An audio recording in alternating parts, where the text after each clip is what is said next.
बिस्मिल्लाहिर्रहमानिर्रहीम। मैकेनिक्स में work energy and power के हैंडआउट को सबसे पहले देखते हैं। Question number 8। सवाल कह रहा है कि a car of mass 900 kg travels along a horizontal straight road with its engine working at a constant rate of pkw, यानी कि किलोवाट। ठीक है, पी अननोन है। और फिर कहता है कि the resistance to motion of the car is 550 newton, given that the acceleration of the car is 0.2 metre per second square at an instant when its speed is 30 metre per second. मतलब कि जिस लम्हे speed आपकी 30 metre per second है, उस लम्हे acceleration जो है वो 0.2 मीटर पर सेकंड स्क्वायर है। इस कंडीशन के तहत you need to find the value of P. ठीक है भाई। तो सबसे पहली बात यह कि हमारे पास एक कार है जिसका मास है 900 kg। ठीक है। और ये एक हॉरिजॉन्टल स्ट्रेट रोड पे ट्रेवल कर रही है। और वो जो बेसिकली रोड होगा, उस पे आपके पास एक्ट कर रही होगी रेजिस्टेंस। तो इसका मतलब रोड जो है वो रफ है। तो ये तो इसका वेट हो जाएगा 900 G न्यूटन। और ये हो जाएगी इसकी नॉर्मल कांटेक्ट फोर्स। और ये आपके पास हो जाएगी ड्राइविंग फोर्स। सो एज्यूम करो कि कार जो है it is going towards right, और इसके ऑपोजिट में आपके पास होगी रेजिस्टेंस टू मोशन। ठीक है, जो कि 550 न्यूटन है। All right. तो सिलसिला कुछ ऐसा है, आपको पता है कि अगर आपने निकालनी हो power, so this will be F multiply by v, where we is the speed, और ये एफ जो होती है, F is the driving force. ये एफ जो है वो हरगिज नेट फोर्स नहीं होती। ठीक है। This F is a driving force and this v is basically the speed. तो इसको मैं एफ भी कह सकता हूँ और इसको मैं डी एफ भी कह सकता हूँ। तो मैं कह सकता हूँ कि power is equal to d F into v. ठीक है। अब सिलसिला कुछ ऐसा है कि यहाँ पे जो ड्राइविंग फोर्स है वो अननोन है। तो मैं कह सकता हूँ कि d F is equal to P divided by v. तो मैं कह सकता हूँ कि d F is equal to P divided by 30। ठीक है ना, वी की वैल्यू हमें पता है 30 मीटर पर सेकेंड। सो इसका मतलब ये हुआ कि ये जो डी एफ है, यानी कि driving force, this is P divided by 30। ठीक है। तो सिंस हमें पता है according to the Newton second law of motion, at force is equals to mass times acceleration. तो अगर आप यहाँ पे फोर्सेस को देखें जो कि हॉरिजॉन्टली एक्ट कर रही हैं, क्योंकि आपको पता है ना कार में मूवमेंट तो हॉरिजॉन्टली हो रही है, तो वर्टिकली जो फोर्सेस मैंने मार्क की हैं, मतलब कि कार का वेट और जो नॉर्मल कांटेक्ट फोर्स है, उससे तो कोई कंसर्न नहीं है। सिंस आपको पता है कार में जो मूवमेंट होगी वो तो हॉरिजॉन्टल मूवमेंट होगी। तो एक फोर्स हमारे पास है द ड्राइविंग फोर्स, माइनस 550 हो जाएगा। And this will be equals to mass times acceleration. Mass की वैल्यू पता है और एक्सेलरेशन भी हमें पता है।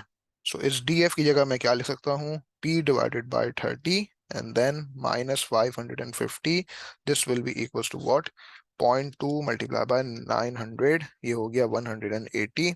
लिहाजा P over 30 is equals to 180 plus 550। So 180 plus 550 ये हो गया 730। लिहाजा P is equals to 30 multiplied by 730। P is equals to 21,900 watt. लेकिन हमें P की वैल्यू बतानी है इन के डब्ल्यू।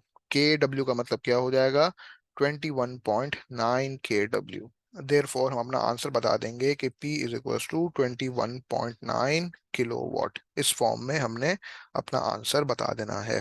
तो जाके P की वैल्यू 21.9 किलोवाट हो गई। As simple as that. ये हो गया हैंड आउट का question number 8।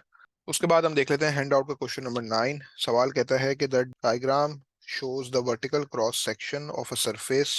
A and B जो है वो दो पॉइंट्स हैं। A and B are two points on the cross section. कहता है कि A is 5 metre higher than B, as you can see. फिर कहता है कि a particle of mass 0.35 kg passes through A with speed 7 meter per second, moving on the surface towards B. Assuming that there is no resistance to motion, find the speed with which the particle reaches B. तो आप लोगों को ये बात अच्छी तरह पता है कि shape of the surface does not matter. ठीक है ना, चाहे वो स्ट्रेट लाइन वाला सरफेस हो या फिर वो सर्कुलर सरफेस हो, इट डज नॉट मैटर। जो रूल्स और लॉज आपने सीखे हैं, जो कॉन्सेप्ट सीखे हैं, वो उसी तरह यहाँ पे अप्लाई होंगे। Shape of the surface does not matter. इस बात का इल्म आप लोगों को अच्छी तरह है। सो पार्ट वन में क्या कह रहा था भाई? पार्ट वन में कह रहा था कि assuming that there is no resistance to motion, find the speed with which the particle reaches. ठीक है। अब जब ये आपसे कहा जा रहा है ना कि there is no resistance to motion, इसका मतलब हम एज्यूम ये कर रहे हैं कि ये जो सरफेस है ये स्मूथ है। सो पार्ट वन में हमारी एजम्पशन ये होगी कि द सरफेस इज स्मूथ। इसके अलावा एक इंपॉर्टेंट बात ये कि जो ऑब्जेक्ट आपके पास, जो पार्टिकल आपके पास ऊपर से नीचे की तरफ आ रहा है, तो आप किसी फोर्स के जरिए इसको खींच नहीं रहे, ठीक है ना। तो ये जो पार्टिकल जो नीचे आएगा अलोंग दिस सरफेस, ये आ रहा है under the motion of gravity. तो कहने का मतलब ये कि कोई भी एक्सटर्नल फोर्सेस यहाँ पे नहीं है। पार्ट वन में हमारे पास कोई भी एक्सटर्नल फोर्सेस नहीं है। तो जब कोई एक्सटर्नल फोर्सेस नहीं है, तो इसका मतलब क्या है? इसका मतलब ये है कि कोई वर्क डन पॉजिटिवली और वर्क डन नेगेटिवली नहीं होगा। No work done positive and no work done negative. तो कोई एक्सटर्नल फोर्सेस यहाँ पे एक्ट नहीं कर रही। सिंस आप लोगों को अच्छी तरह पता है कि वर्क एनर्जी इक्वेशन जिस तरह मैंने आप लोगों को इस्तेमाल करना सिखाई है, आप लोगों ने उसी तरह इस्तेमाल करनी है। ठीक है। तो हम कहेंगे कि the total mechanical energy at start is equals to total mechanical energy at end. और कोई एक्सटर्नल फोर्सेस यहाँ पे नहीं है, लिहाजा मैकेनिकल एनर्जी एट स्टार्ट के अंदर कोई वर्क डन पॉजिटिवली ऐड नहीं हो रहा और उसमें से वर्क डन नेगेटिवली सब्ट्रैक्ट भी नहीं हो रहा। तो हम कह सकते हैं कि kinetic energy at start plus potential energy at start is equals to kinetic energy at end plus potential energy at end. इस तरह आप लोगों ने इस्तेमाल करनी है वर्क एनर्जी इक्वेशन। ठीक है। तो हमारी जो जर्नी है वो ए से लेके बी तक है। ठीक है। तो स्टार्टिंग पॉइंट क्या है हमारा? स्टार्ट जो है वो हमारा ए है और एंड जो है वो हमारा बी है। सो पॉइंट ए जो है वो हमारा स्टार्टिंग पॉइंट है और पॉइंट ए पर आपको स्पीड बताई हुई है कि 7 मीटर पर सेकेंड है। तो हम कह सकते हैं कि स्टार्टिंग पॉइंट पे यानी कि पॉइंट ए पे जो हमारी काइनेटिक एनर्जी है वो हो जाएगी half multiply by M multiply by 7 square, और मास क्या है? 0.35। तो half multiply by 0.35 multiply by 7 square plus potential energy at point A क्या है? हमारा स्टार्टिंग पॉइंट। तो potential energy at starting point क्या हो जाएगी? mgh, यानी कि 0.35 multiply by 10 multiply by h यानी कि हाइट, और हाइट क्या है? 5 metre. this will be equals to the kinetic energy at end plus potential energy at end। And point क्या है हमारा? एंड पॉइंट जो है वो B है। ठीक है। तो पॉइंट B पर जब आएंगे तो क्या स्पीड है वो नहीं पता, वही तो अननोन है, वही तो निकालनी है। तो half multiply by 0.35 multiply bye v² plus the potential energy at and. जब आप ग्राउंड पर आओगे, जब आपका पार्टिकल आ जाएगा ऑन पॉइंट बी, मतलब जब वो समझो ग्राउंड पे आ जाएगा, तो ये 5 मीटर की हाइट हो जाएगी खत्म। हाइट फ्रॉम द ग्राउंड हो जाएगी 0। ठीक है। तो पॉइंट बी पे जो पोटेंशियल एनर्जी है इट विल बिकम 0, यानी कि 0.35 multiply by 10 multiply by 0। As simple as that. इस इक्वेशन को सॉल्व करें और v की वैल्यू बताएं, speed. So half multiply by 0.35 multiply by 49, ये हो गया आपके पास 8.575। So 8.575 plus 0.35 multiply by 10 multiply by 5, ये हो गया 17.5। ठीक है। And this is equal to what? 0.35/2, ये हो गया 0.175। तो 0.175 टाइम्स v²। लिहाजा v² will be equal to 8.575 plus 17.5 divided by 0.175। तो v² कितना आ रहा है भाई बताइए? 8.575 प्लस 17.5 डिवाइडेड बाय 0.175। v² आ रहा है 149। लिहाजा v is equals to plus minus under root of 149। लेकिन सिंस स्पीड की बात हो रही है तो speed will be only under root of 149। तो अंडर रूट ऑफ 149 क्या हो जाएगा? Under root of 149 correct to three significant figures 12.2। So v is equals to 12.2 metre per second. This is suppose to be your final answer. So ये आपके पास speed आ गई of the particle at point B. जैसे ही particle point B पे reach किया, उसकी स्पीड हो गई 12.2 metre per second. Correct to three significant figures. उसके बाद हम पार्ट टू देख लेते हैं। पार्ट वन की वर्किंग में पहले रेस कर दूं।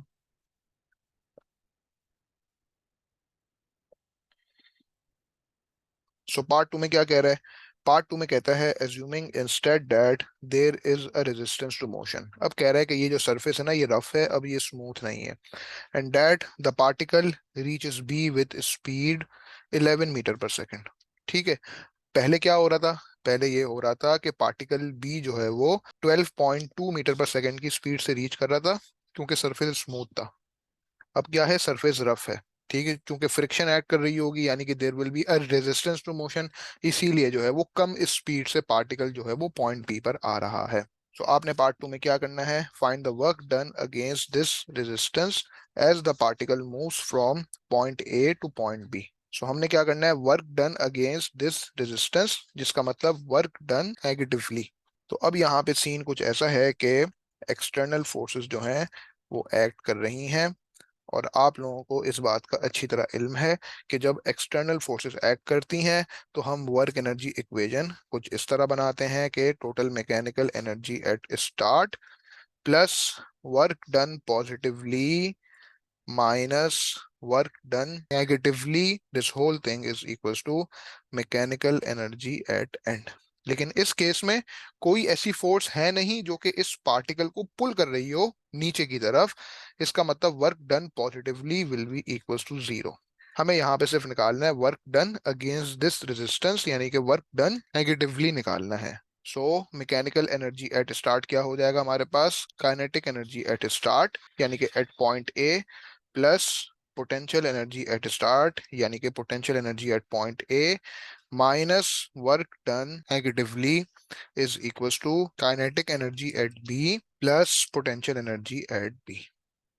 ठीक है, क्योंकि हमें बताया कि वर्क डन पॉजिटिवली यहाँ पे it will be equals to zero, because कोई ऐसी फोर्स है नहीं जो कि इस ऑब्जेक्ट को नीचे की तरफ पुल कर रही हो। ये ऑब्जेक्ट आ रहा है under the motion of gravity. तो जो ग्रेविटी का इफेक्ट होता है वो पोटेंशियल एनर्जी के अंदर ही इनकाउंटर हो जाता है। तो अब सिंस हमें पता है कि भाई पॉइंट ए पर, स्टार्टिंग पॉइंट पर जब हमारा पार्टिकल था तो स्पीड उसकी 7 मीटर पर सेकेंड थी। तो half multiply by 0.35 multiply by 7 square plus potential energy at point A क्या हो जाएगी? mgh, यानी कि 0.35 multiply by 10 multiply by 5 minus work done negatively is equals to, since हमें पता है कि पॉइंट बी पर हमारी स्पीड है 11 मीटर पर सेकेंड, तो पॉइंट बी पर जो काइनेटिक एनर्जी की वैल्यू हो जाएगी this will be half multiply by 0.35 multiply by 11 square plus potential energy at point B will be equal to zero, because जब पॉइंट बी पर आ जाओगे तो वो 5 मीटर की हाइट हो जाएगी खत्म, इट विल बिकम जीरो। तो यहाँ पे हम एम जी एच लिख देंगे इस तरह 0.35 multiply by 10 multiply by zero, वरना चाहो तो सिर्फ यहाँ पे जीरो भी लिख सकते हो। सो इस इक्वेशन को सॉल्व करके हम निकाल लेंगे the value of work done against this resistance, यानी कि work done negative. So 0.35 multiply by 7 square divided by 2 plus 0.35 multiply by 10 multiply by 5, ये दोनों ऐड किए तो ये हो गया 26.075। 26.075 minus work done negative. This will be equals to 0.35 multiplied by 11 square divided by 2. ये हो गया 21.175। ठीक है, सो therefore हम कह सकते हैं कि work done against this resistance is equals to 26.075 minus 21.175, यानी कि work done against this resistance is equals to 26.075 minus 21.175, ये हो गया 4.9 joules. This will be your answer. ठीक है ना? वर्क डन अगेंस्ट रेजिस्टेंस, ये हो गया हैंड आउट का क्वेश्चन नंबर 9। उसके बाद हम देख लेते हैं हैंड आउट का क्वेश्चन नंबर 10। सवाल कहता है कि a block is being pulled along a horizontal floor by a rope inclined at 20 degree to the horizontal. और फिर कहता है कि the tension in the rope is 851 newton and the block moves at a constant speed of 2.5 metre per second. ठीक है। Part one की requirement क्या है कि show that the work done on the block in 12 seconds is approximately 24 kilo joules, यानी कि 24,000 joules. तो अब सिलसिला कुछ ऐसा है कि स्पीड आपके पास जो है वो कांस्टेंट है, यानी कि 2.5 मीटर पर सेकेंड। ठीक है ना। जब स्पीड आपके पास कांस्टेंट है 2.5 मीटर पर सेकेंड, तो इसका मतलब acceleration will be equal to zero. ठीक है।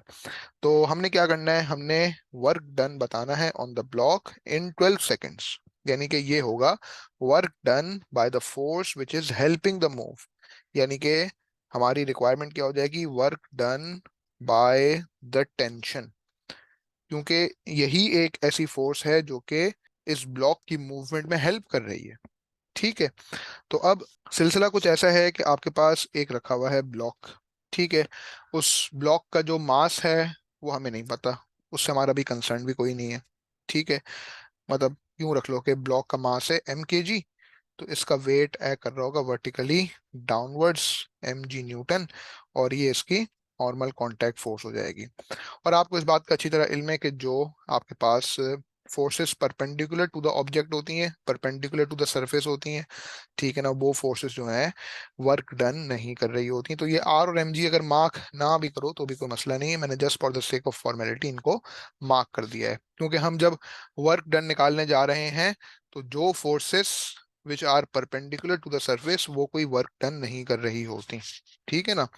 तो टी की जो फोर्स है, यानी कि यहाँ पे जो हमने एक रोप कनेक्ट की है वो कुछ इस तरीके से है, कुछ इस अदा से है कि rope is inclined at an angle of 20 degree to the horizontal. ठीक है। So and I am referring to the block, so the tension in the rope will be moving away from the block, और इसका जो magnitude है वो 851 Newton है। तो इसका जो हॉरिजॉन्टल कंपोनेंट है वो क्या हो जाएगा, क्योंकि हमारा गर्ज किस चीज से है भाई, हॉरिजॉन्टल कंपोनेंट से है ना, क्योंकि ब्लॉक में जो मूवमेंट है वो तो हॉरिजॉन्टली हो रही है। और इवन कि अगर आप यहाँ पे 851 साइन 20 मार्क भी कर दो, तो ये एक ऐसी फोर्स है which is perpendicular to the surface, ये कोई वर्क डन तो नहीं कर रही होती है। हमारा कंसर्न किस चीज से है, इस हॉरिजॉन्टल कंपोनेंट से है, 851 कॉस 20। ठीक है। तो ये सिलसिला है, ये हमारे पास हॉरिजॉन्टल फोर्स है जो कि वर्क डन करेगी। तो ये कितना वर्क डन करती है ये निकालना है। अब ये फोर्स तो पता है हमें, फोर्स तो हमें पता है, लेकिन हमें ये नहीं पता कि ये कितना डिस्टेंस मूव कर रही है, क्योंकि फोर्स को डिस्टेंस के साथ मल्टीप्लाई कराएंगे तो ही जाके हमारे पास आएगा वर्क डन। तो पहले हमें यहाँ पे डिस्टेंस निकाल लेना चाहिए। तो सिंस हमें पता है कि acceleration is equal to zero, because speed क्या है, कांस्टेंट, और जो कांस्टेंट स्पीड है उसको हमें काम करते हैं v रख लेते हैं, उसको हम कह देंगे 2.5 मीटर पर सेकेंड। तो हमारा कंसर्न किस चीज से भाई, डिस्टेंस निकालना। So as we know the fact that कि speed is equals to distance over time, ठीक है ना। तो ये फॉर्मूला क्यों इस्तेमाल कर रहा हूं मैं, क्योंकि यहाँ पे स्केलर क्वांटिटीज हैं, और दूसरी बात आपको पता है कि acceleration is equal to zero, तो स्पीड जो होगी 2.5, ये कांस्टेंट स्पीड है। So 2.5 will be equal to distance divided by time, और टाइम की वैल्यू सवाल में दी हुई है, time is equal to 12 seconds. तो कितना डिस्टेंस मूव कर लेगा ये ब्लॉक, 2.5 मल्टीप्लाई बाय 12 यानी कि 30 मीटर जो है वो डिस्टेंस ट्रेवल कर लेगा। तो वर्क डन क्या हो जाएगा भाई, वर्क डन हो जाएगा 851 cos 20 multiplied by 30। So 851 cos 20 multiply bye 30, ये हो गया 23,990.35 जूल्स। ठीक है ना, जिसको हम अप्रोक्सीमेटली कह सकते हैं 24,000 जूल्स। 24,000 जूल्स हो गया, यानी कि 24 किलो जूल्स, ये हमने शो करना था। ये हमारा पार्ट वन हो गया। उसके बाद पार्ट टू क्या कहता है, पार्ट टू कहता है कि hence find the power being applied to the block, और अपना आंसर देना है टू द नियरेस्ट किलोवाट। ठीक है भाई। तो हमने निकालनी है यहाँ पे पावर। अब सिलसिला कुछ ऐसा है कि आपको पता है कि पावर का फॉर्मूला क्या होता है, F multiply by V, where V is basically the speed and F is basically the driving force। ठीक है। तो अब सिलसिला कुछ ऐसा है कि यहाँ पे ड्राइविंग फोर्स क्या है हमारे पास, यानी कि वो फोर्स जो कि actually it is helping the block to move, वो हमारे पास है 851 cos 20। ठीक है ना। तो हम कह सकते हैं कि power is equals to 851 cos 20 multiply by V, यानी कि वी क्या है आपके पास 2.5 मीटर पर सेकेंड।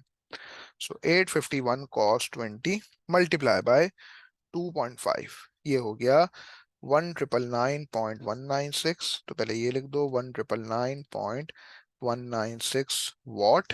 ठीक है, जिसको अप्रोक्सीमेटली हम कह सकते हैं 2000 वॉट, लेकिन आंसर बताना है किलोवाट में।